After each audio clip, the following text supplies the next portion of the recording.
नमस्कार, बखबर में आपका स्वागत है। मैं हूं राघवेंद्र सिंह। आज हम बात करेंगे कल के बारे में। दरअसल कल के बारे में इसलिए कह रहे हैं क्योंकि 4 जून को आम चुनाव के नतीजे आने हैं, लेकिन उसके रुझान अभी से दिखना शुरू हो गए। अभी से हमारा ताल्लुक है आज सुबह से। लोगों को सुनने में हैरत होगी, लेकिन सुबह की बात हम इसलिए कर रहे हैं क्योंकि किसी भी देश की धड़कन आज की तारीख में हम बात करें तो आर्थिक स्थिति होती है, और आर्थिक स्थिति का पैमाना होता है शेयर मार्केट। और आज सुबह 9:15 बजे के बाद से शेयर मार्केट ने जो एक तरह से 100 मीटर की दौड़ भी हम नहीं कहेंगे, आज तो उसने मैराथन दौड़ लगाई है। और सुबह से शाम तक 3:30 बजे तक सेंसेक्स ने जो उछाल मारा है, जो उसमें बाहर आई है, जो तूफान आया, जो सुनामी आई है, जो मर्जी आप शब्द का इस्तेमाल कर लें, पहली बार भारत के इतिहास में 2507 अंक सेंसेक्स ने उछाल मारी है, और ये अपने आप में रिकॉर्ड है।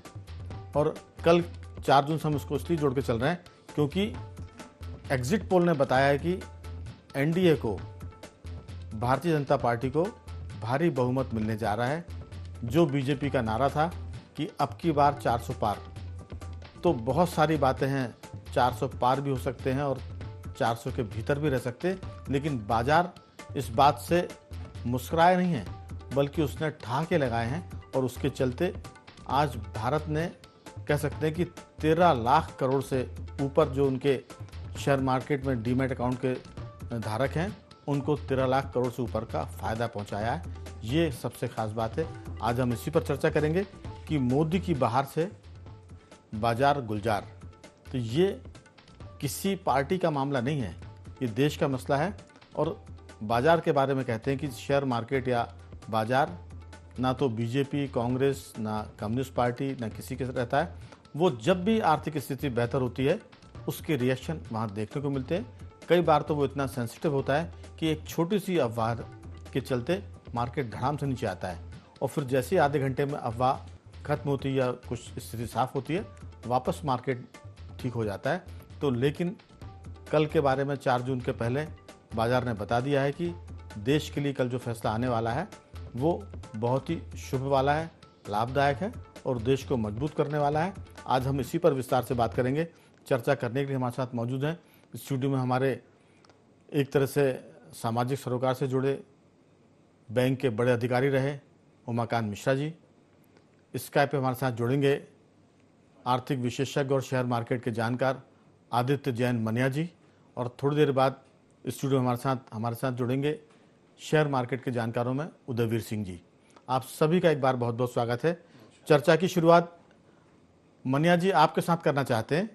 आपका लंबा तजुर्बा है और शेयर मार्केट के बारे में तो कह सकते हैं कि कोरोना काल के बाद से भारतीय लोगों को जो शेयर मार्केट का चस्का लगा है, मैं चस्का शब्द का इस्तेमाल कर रहा हूँ, और उसके बाद तो फिर ना तो बाजार ने पीछे पलट कर देखा है और ना भारतीय डीमैट के जो एक तरह से शेयर वो डीमैट धारक है उन्होंने पलट के देखा है, डीमैट अकाउंट होल्डर्स जी।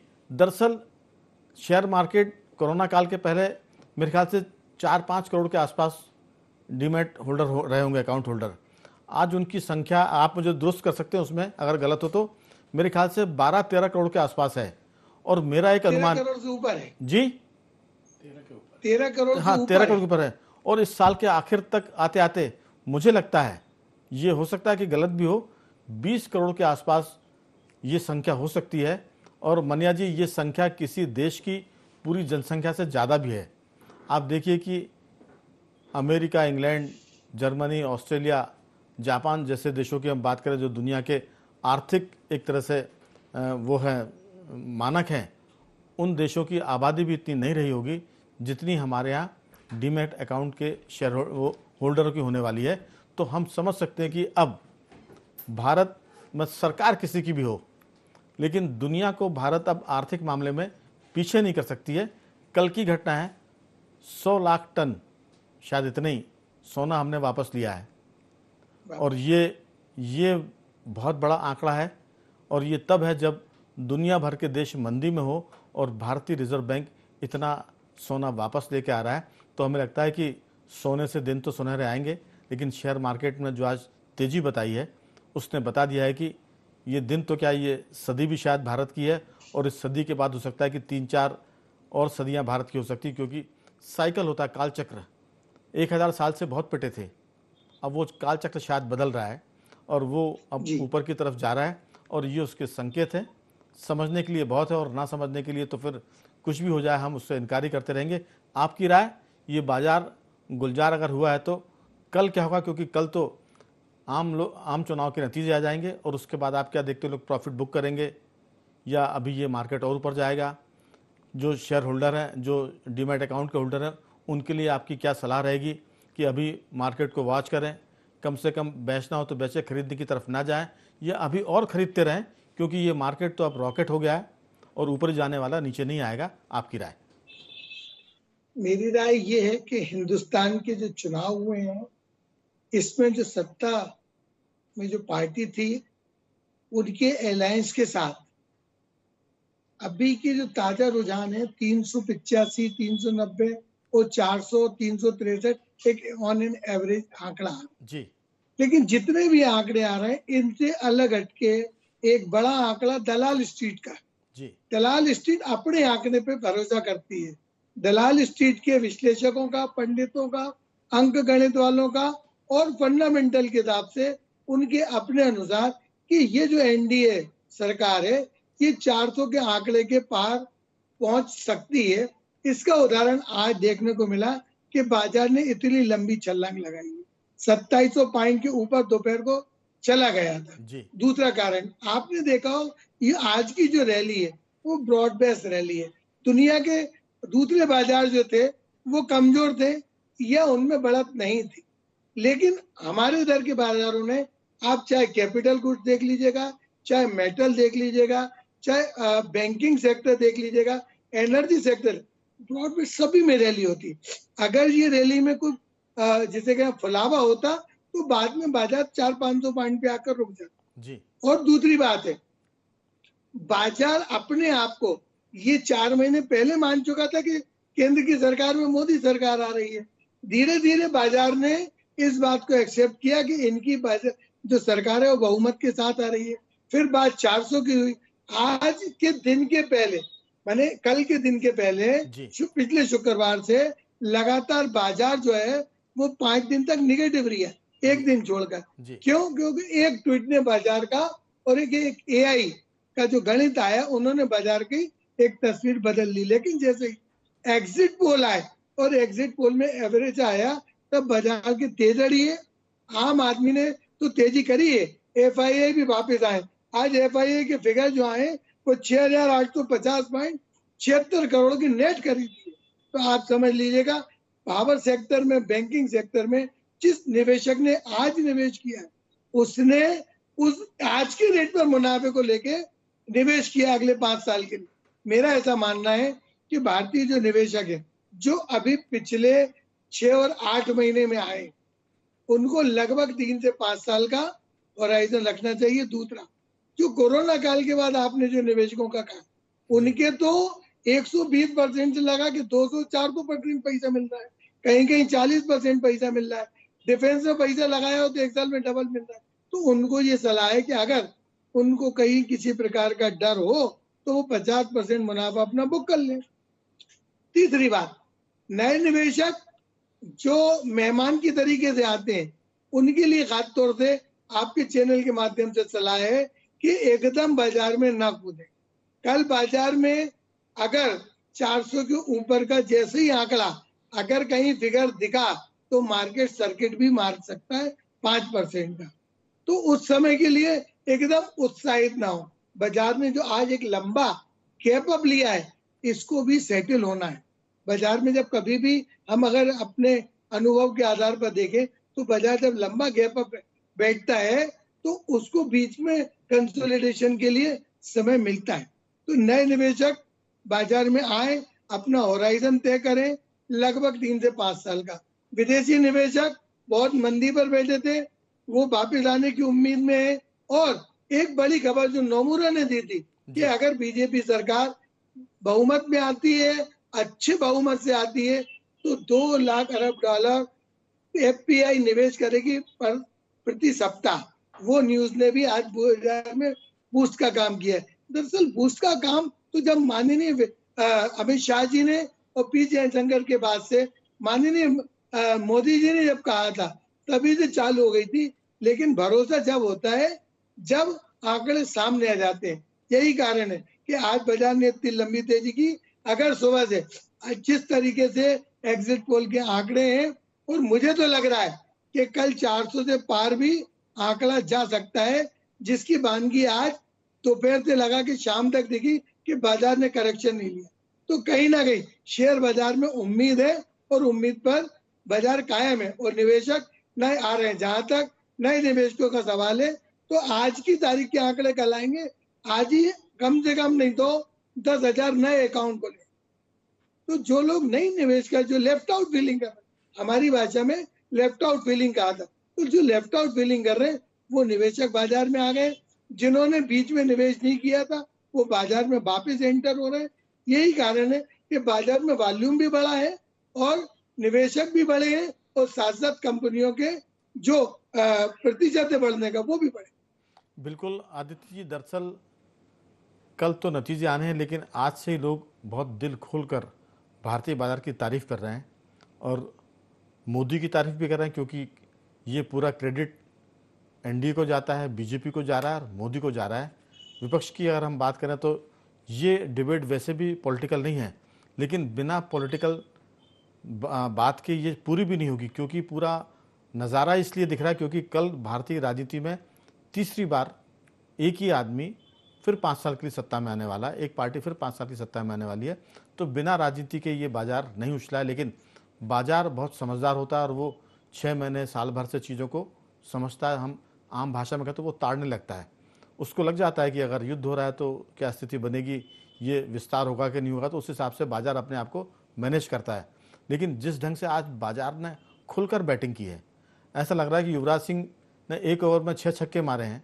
एक और हुआ था कि आपको याद होगा कि बुमराह जो है एक बार भारतीय क्रिकेट टीम के कप्तान बने इंग्लैंड में, और वो जब बैटिंग करने आए तो उन्होंने एक ओवर में 37 रन ले लिए, यानी 36 रन से भी ज़्यादा रन उन्होंने ले लिए थे।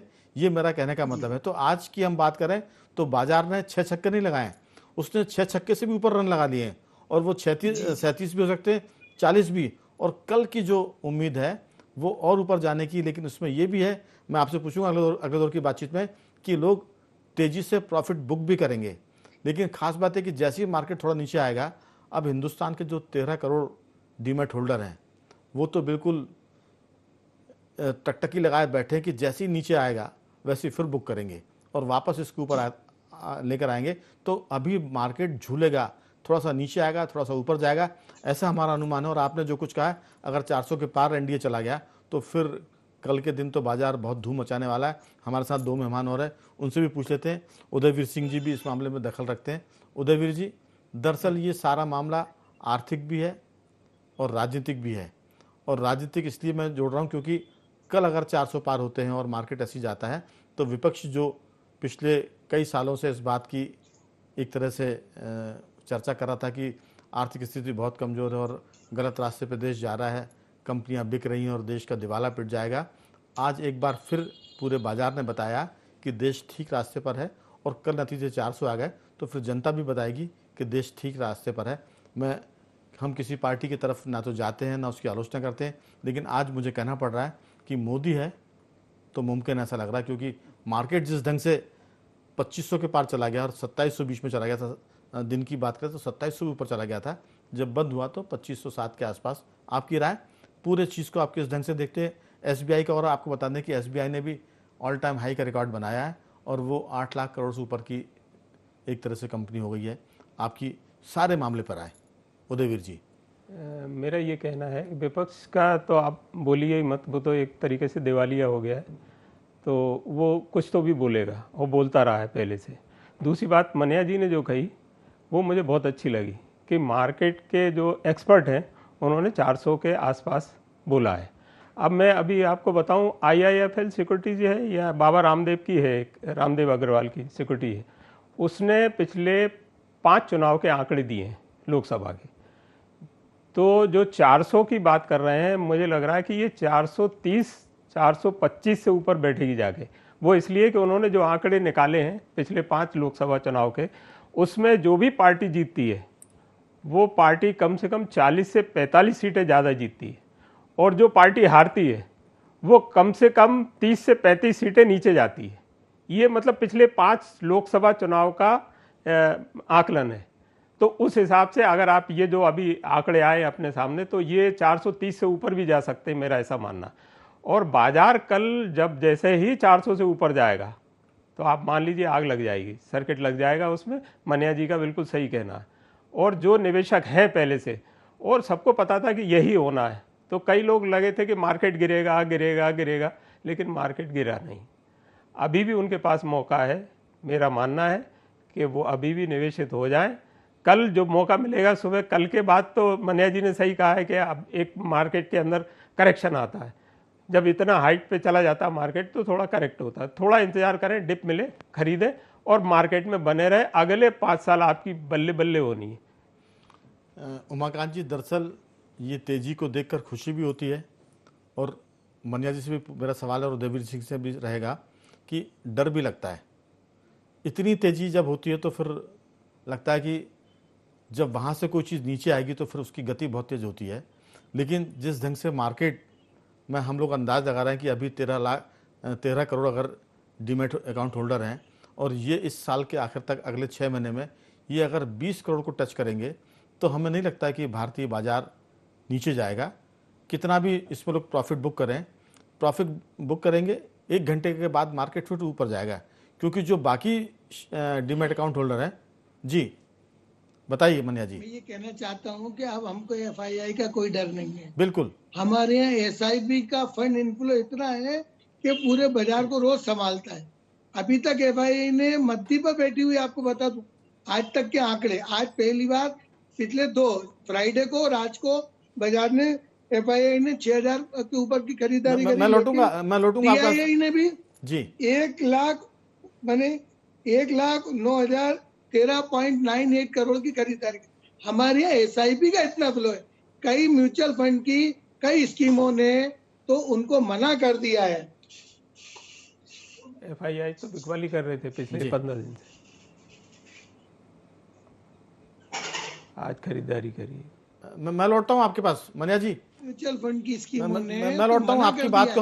हम एसआईपी के माध्यम से पैसा लेंगे जी, हम लमसम पैसा नहीं लेंगे जी। और जहां तक आपने बात की खतरे की, मैं इस बात से सहमत हूं कि कभी कल आसमानी सुल्तानी होती है और 300 से नीचे का आंकड़ा आता है तो बाजार में निश्चित तौर पर जो कमजोर निवेशक हैं वो बेच वाली पर उतारू होंगे और जो वुल हैं वो मुनाफा वसूली करेंगे। बिल्कुल, मैं लौटता हूँ। ऐसा नहीं लगता। मैं लौटता हूँ, उमाकांत जी को सुन लेते हैं, फिर आपकी बात जो आपने ये कहा इसको जरूर दोहरा दीजिए, क्योंकि दर्शक इसको सुनना चाहेंगे कि एफआईआई कितना इन्वेस्टमेंट कर रही है, कितना पैसा निकाल रही है और कितना उसने अभी इन्वेस्टमेंट किया। मैं लौटूंगा आपके पास।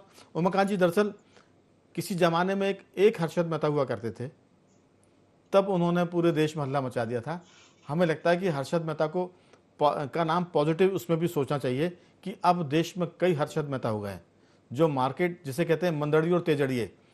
मंदड़िए इस समय आत्महत्या करने की सोच रहे होंगे, क्योंकि बाजार एकदम से रॉकेट की तरह जा रहा है और ये चंद्रमा से मंगल की तरफ बढ़ रहा है। हम ये मान लें, क्योंकि चंद्रमा से मंगल की दूरी और ज़्यादा है। तो उमाकांत जी, ये जो सारा मसला है बिल्कुल दिवाली का है, धूम धड़ाके का है। कल जो जीतेगी पार्टी वो तो दिवाली मनाएगी, लेकिन मार्केट ने आज से ही दिवाली मनाना शुरू कर दिया और ऐसी आतिशबाजी है जो मुझे लगता है कि पिछले जब से शेयर बाजार शुरू हुआ है, अगर हर्षद मेहता का वो काल छोड़ दें तो मुझे लगता है कि ये पहली बार संभवतः ऐसी दिवाली मन रही है जो दिसंबर के या दिवाली आने के पहले की दिवाली है। आपकी राय? राघवेंद्र जी, सबसे पहले तो शेयर मार्केट के निवेशकों को बहुत बहुत बधाई और भारतीय अर्थव्यवस्था की जय जय। देखिए, ये मार्केट वैसे देखा जाए तो पिछले लगभग 6 महीने से धीरे करके प्रोग्रेस कर रहा था। शायद लोगों को ये अनुमान था, लोग ये मानकर चल रहे थे कि परिस्थितियां ऐसी ही आएंगी, ऐसा मुझे लगता है। मार्केट में करेक्शन की उम्मीद बार बार आ रही थी, लेकिन करेक्शन की जो डिप है वो इतनी कम होती थी और उसके बाद मार्केट फिर उठ जाता। मैं आपकी इस बात में थोड़ा सा कंकर डालना चाह रहा हूँ, बहुत फ्लो में आप बोल रहे हैं। मार्केट तो ठीक है, इस बात की भी लोगों ने बहुत परसेप्शन बनाने की कोशिश की कि इस देश में बीजेपी एनडीए कमज़ोर हो जाएगा, मोदी नहीं आएंगे, और इसके पीछे भी दुनिया के बहुत सारे मुल्कों की कोशिश थी। लेकिन बाजार बहुत समझदार है, उसने सारी कोशिशों को एक तरह से साफ कर दिया और वो किसी के झांसे में नहीं आया। जी, लगभग साल सवा साल पुरानी बात होगी शायद, ये लगभग 14,000 के आसपास निफ्टी हुआ करता था 50 वाला जी। अब आप देखिए कि ये 23,263, यानी आज ही इसमें इजाफा हुआ 733 पॉइंट का। ये कोई छोटी मोटी बढ़ोतरी नहीं है। यानी मार्केट ये मानकर चल रहा है कि जो एग्जिट पोल के नतीजे आए हैं ये बहुत पॉजिटिव है। और दूसरी एक बहुत अच्छी बात मनिया जी कह रहे थे कि अब हमारा बाजार एफआईआई पर निर्भर नहीं होता है। देश का इन्वेस्टर इतना जागरूक हो गया है, और खासतौर से नया इन्वेस्टर। आप बात कर रहे थे कोरोना पीरियड और उसके बाद ये जो नया इन्वेस्टर जुड़ा है ना, इसने देश की अर्थव्यवस्था पर 4 चांद लगा दिए हैं। देखिए, पहले क्या होता था कि नॉर्मली लोग सारे पैसे को इन्वेस्ट पोस्ट ऑफिस या बैंक्स की स्कीम्स में किया करते थे।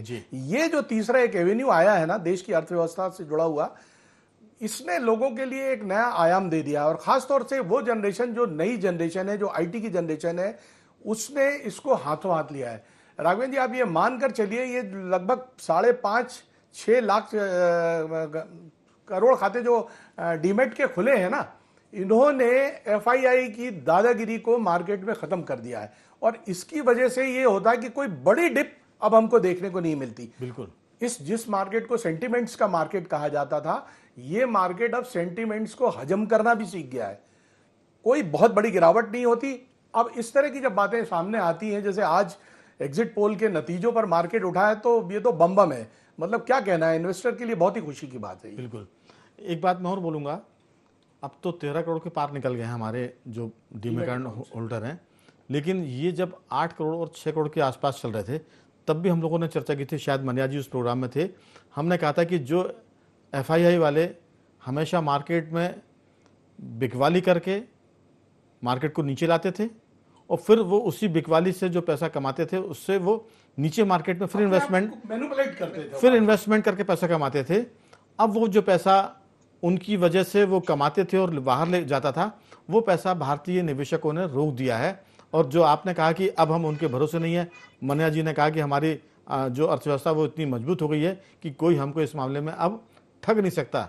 तो भारतीय बाजार में जैसा आपने कहा कि जो आजकल के नए बच्चे जो आईटी के एक्सपर्ट है, जो फाइनेंस के जानने वाले, जो एमबीए करते हैं फाइनेंस में, जो एचआर में एमबीए करते हैं, मुझे लगता है कि उन लोगों ने अब ये तय कर लिया है कि भारतीय बाजार, दुनिया कहीं भी जाएगी लेकिन भारतीय बाजार नीचे अपने हिसाब से जाएगा और अपने हिसाब से ऊपर आएगा। उसको कोई एक तरह से ऑपरेट नहीं कर सकता, उसको कोई डायरेक्शन नहीं दे सकता।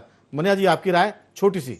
मैं ये कह रहा था कि जो नए बच्चे आए हैं जी, जिनके पैकेज 15 लाख से ऊपर हैं जी, और जो कोरोना काल में लिए, वो फिजिकली फिट हैं, मेंटली वो जानते हैं किस कंपनी में पैसा लगाया जाए, क्यों लगाया जाए, उस कंपनी के रिजल्ट क्या होने वाले, और फाइनेंशियली वो स्ट्रॉन्ग है। वो अपने पैसे को एनपीएस के अलावा डायरेक्ट इक्विटी मार्केट में लगा रहे हैं। तीनों तरीके से जब नई युवा पीढ़ी ने बाजार में पैसा लगाया है, तब आज बाजार सेंसेक्स 76,468 पर पहुंचा है और 76,000 के ऊपर का जो नया रिकॉर्ड बनाया है। आने वाले समय में मैं आपको ये बात और बता दूं कि जो नई पीढ़ी है, ये इक्विटी के दम पे ही अपनी अगली पीढ़ी के लिए सेवा।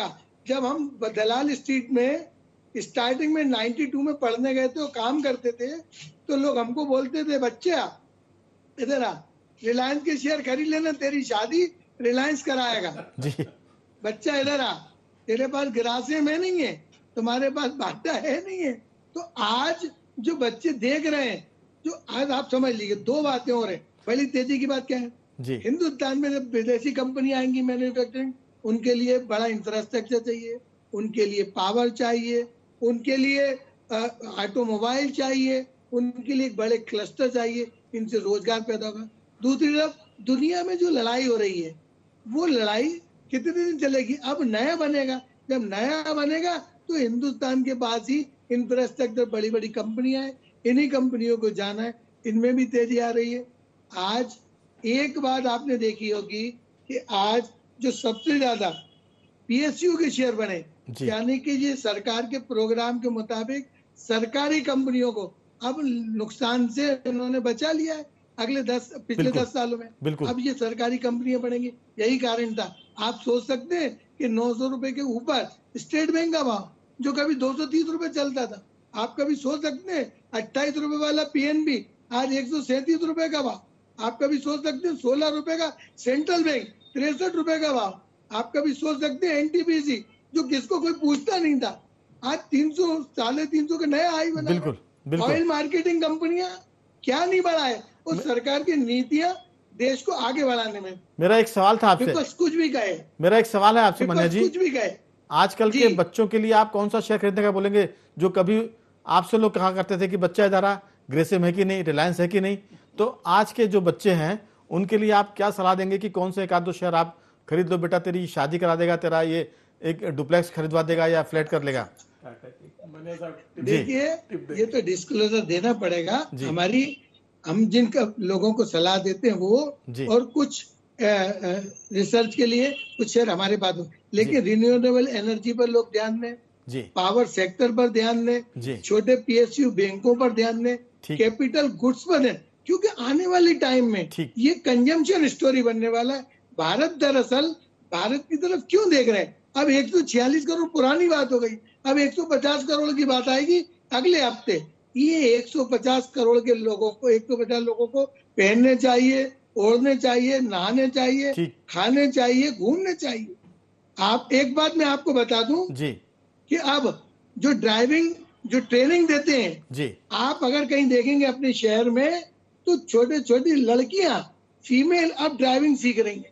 आप समझ सकते हैं ऑटो इंडस्ट्री का भविष्य कहाँ जाएगा। बिल्कुल। तो मैं नई पीढ़ी से कहना चाहता हूँ कि जो ग्रोथ कंजम्पशन स्टोरी है उन सेक्टर में निवेश करें, कहीं जाने की जरूरत ही नहीं। डिफेंस के सेक्टर में जरूर आप हिस्सा लें, पावर और रिन्यूएबल एनर्जी में आप जरूर हिस्सा लें, कैपिटल गुड्स में जरूर हिस्सा लें, बैंकिंग में जरूर हिस्सा लें। जी, समय की कमी, कल अपन इस पर और विस्तार से बात करेंगे, नतीजे जब आ जाएंगे उसके बाद। सिर्फ 1 मिनट का समय तो ज्यादा हो चुका है, लेकिन 1 मिनट का वक्त आधा मिनट दोनों साथियों के लिए मैं देना चाहता हूं, अगर आपकी अनुमति हो मन्या जी।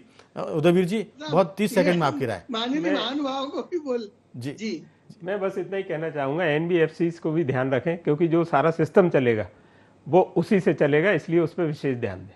ठीक, मेरा ये कहना है राघवेंद्र जी की जो अभी इन्वेस्टमेंट प्लानर्स जो हैं, जो इन्वेस्टमेंट मैनेजर्स जो हैं, ये भी बहुत बुद्धिमानी के साथ काम कर रहे हैं। ये भी एक वजह है कि इन्वेस्टर का भरोसा बढ़ रहा है। दूसरा, नई पीढ़ी जो इसमें आई है ना, वो कुशन लेकर के चलती है, बहुत जल्दी घबराती नहीं है। मार्केट में पैसा लगाती है तो उसको वेट भी करती है उस पैसे के ग्रोथ का। बिल्कुल। मैं तो आखिरी में सिर्फ इतना कहूंगा कि पूरे इलेक्शन में एक बात हो सर, एक छोटी सी बात आता है जरा से सेकंड के लिए, पेशेंस बहुत जरूरी है। दूसरा, जो नए इन्वेस्टर है वो म्यूचुअल फंड के थ्रू भी इक्विटी मार्केट में बिल्कुल ठीक। समय कम है, लेकिन मैं इतना कहूंगा कि पूरे चुनाव में अडानी अंबानी का बहुत जिक्र हुआ, और आज सबसे खास बात है कि अडानी के शेयरों ने जितनी तरह से जो उछाल मारी है, उसने शेयर मार्केट में रौनक लाने में एक बड़ा काम किया। तो कह सकते हैं कि पूरे चुनाव में अडानी अंबानी का जो जिक्र हुआ है, उससे भी उनको एक मार्केटिंग का लाभ मिला होगा, और उसके चलते आने वाले दिनों में लोग उनकी बातें जरूर करेंगे। तो समय बहुत ज़्यादा हो गया। मैं तीनों मेहमानों का धन्यवाद करूँगा। मन्या जी का साधुवाद, उदयवीर जी आपका धन्यवाद, और उमाकांत जी आपका बहुत बहुत धन्यवाद। बखबर में आज सिर्फ इतना ही। बंद रहिए हमारे साथ और देखते रहिए IND24।